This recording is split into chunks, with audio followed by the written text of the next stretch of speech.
மணிகண்டன், தற்போது அங்கு பாதிக்கப்பட்டவர்கள் அவ்வளவு பேர் இருக்கிறாங்க. நமக்கே ஒரு செய்தி வந்துருச்சு. இது தொடர்பா தற்போது வரைக்கும் மாவட்ட நிர்வாகத்துக்கு எந்த ஒரு தகவலும் போலையா? அதிகாரிகள் யாருமே அங்க வரலையா?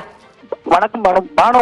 அந்த பகுதிக்கு வரக்கூடிய அந்த நிவாரண பொருட்கள் அனைத்தும் மேலிடத்திலிருந்து என்ன கூறப்பட்டுள்ளது என்றால், நிவாரண பொருட்கள் அனைத்தும் ஸ்ரீவைகுண்டம் வட்டாட்சியர் அலுவலகம் மற்றும் ஸ்ரீவைகுண்டம் அந்த யூனியன் அலுவலகத்திற்கு மட்டுமே போய் சேர வேண்டும், இடையில் எதையுமே இறக்க வேண்டாம் என கூறிய மேலிடத்திலிருந்து கூறியதாக அந்த நிவாரண பொருட்களை கொண்டு வந்தவர்கள் தெரிவித்துள்ளனர்.